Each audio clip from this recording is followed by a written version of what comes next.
کو امام صاحب نے اپنی کتاب میں کئی بار ذکر کیا، یعنی کیونکہ اصل میں غرض جو تالیف ہے امام بخاری کا، جو غرض تالیف ہے وہ استنباط مسائل ہے، کہ وہ صرف یہ نہیں کہ میں حدیثیں جمع کروں، صرف یہ نہیں کہ صحیح حدیثوں کا اہتمام کروں، بلکہ یہ بات بھی ہے کہ صحیح حدیث کی خدمت بھی ہو جائے اور امت کے سامنے صحیح حدیث ان کے ہاتھ میں آ جائے، ساتھ میں اپنے فہم کے مطابق اس حدیث سے جو مسئلہ سمجھتا ہوں تو وہ مسئلہ بھی امت کو بتا دوں کہ اس حدیث سے میں نے یہ مسئلہ نکالا ہے۔ تو امام بخاری رحمہ اللہ کی صحیح بخاری کی تصنیف جو ہے تو غرض تالیف علماء کہتے ہیں کہ غرض تالیف استنباط مسائل ہے، گویا امام مجتہد بھی ہے کہ صحیح احادیث کو نہ صرف یہ کہ جمع کیا بلکہ ان سے مسائل کا استنباط بھی کیا۔ چنانچہ ابھی انشاءاللہ جب کتاب میں ہم داخل ہوں گے تو ایک جملہ مجھ سے انشاءاللہ زندگی رہی تو آپ سنیں گے، کیا؟ ترجمۃ الباب، کیا لفظ؟ تو یہ ترجمۃ الباب یہ امام کا مسئلہ ہوتا ہے جس کو امام اپنے آنے والے حدیث سے ثابت کر رہے ہوتے ہیں،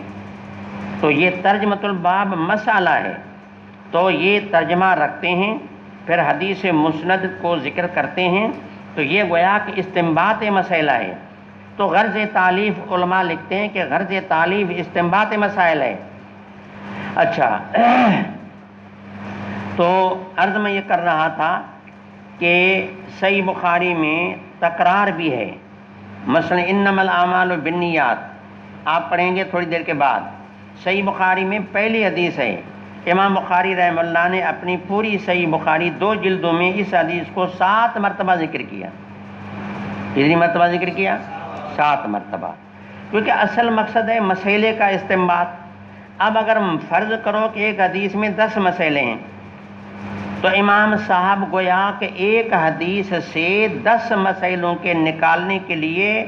اپنے صحیح بخاری میں اس ایک حدیث کو 10 مقامات میں ذکر کریں گے، تو تکرار ہو گیا نا؟ کیا ہو گیا؟ اس لیے صحیح بخاری میں احادیث کا تکرار ہے، جبکہ صحیح مسلم میں احادیث کا تکرار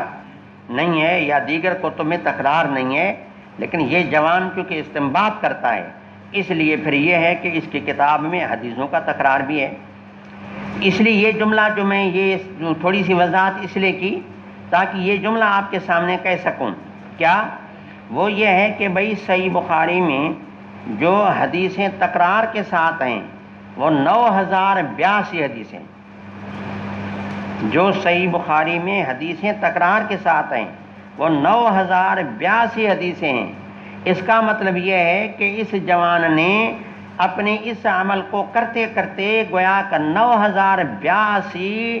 اس نے استخارے بھی کیے ہیں، 9082 نفل بھی پڑھے ہیں،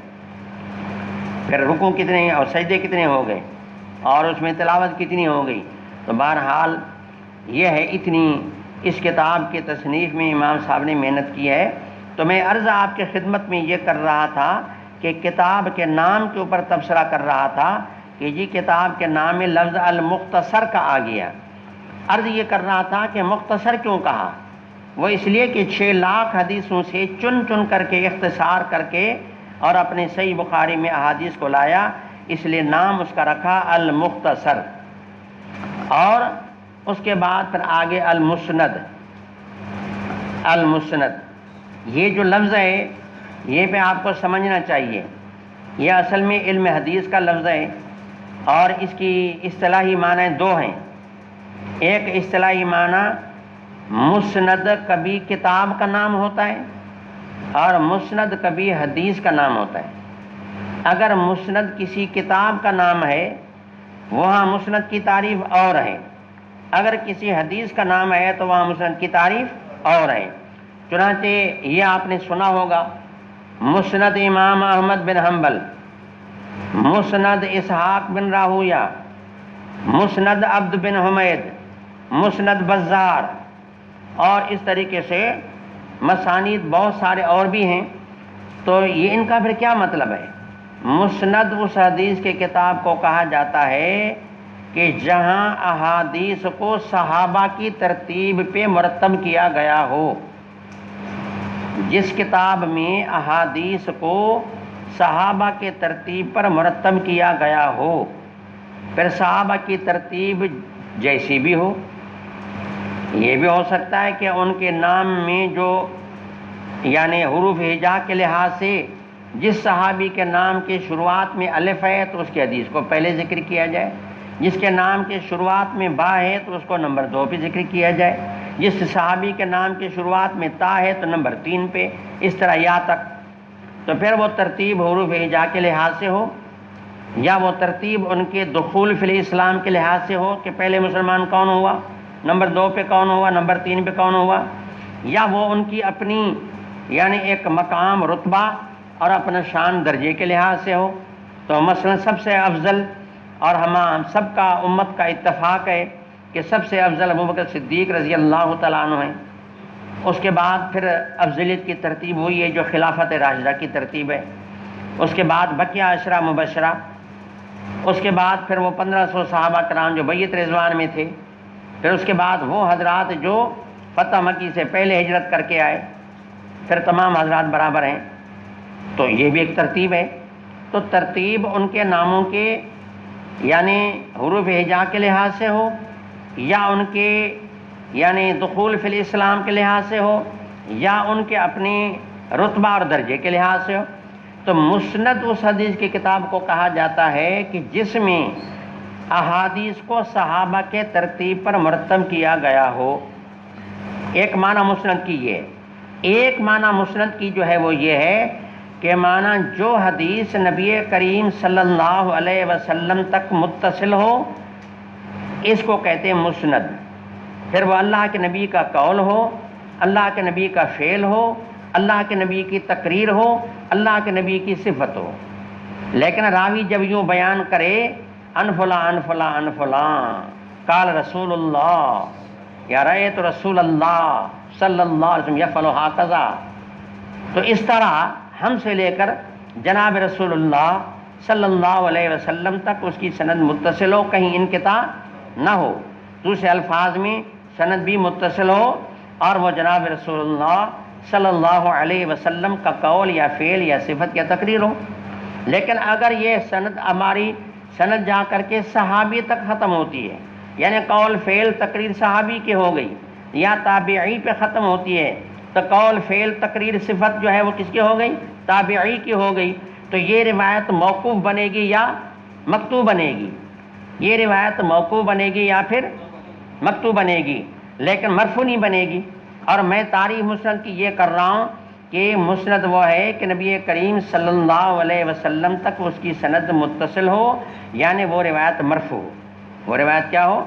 اللہ کے نبی کا قول فعل تقریر صفت ہو، یہ ہے مسند۔ تو اپنی کتاب کے نام میں لفظ مسند کو لا کر کے بتا دیا کہ میری کتاب جو میں نے تالیف کی ہے، تو میری اصل کتاب میں جو میرا مقصد ہے وہ یہ ہے کہ میں مسند روایتوں کو ذکر کروں،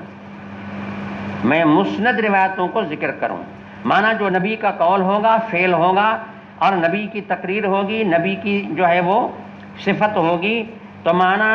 میرے کتاب میں اصل میرا مقصد یہ ہے کہ میں مسند روایتوں کو لاؤں۔ اس کی معنی موقوف روایت اگر ہو تو وہ اس کے کتاب کے مقصد میں داخل نہیں،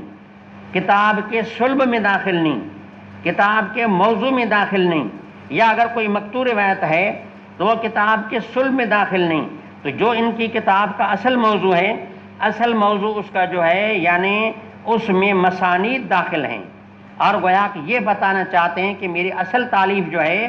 معنی میرا اصل مقصد ہے مسند روایتوں کو جمع کرنا۔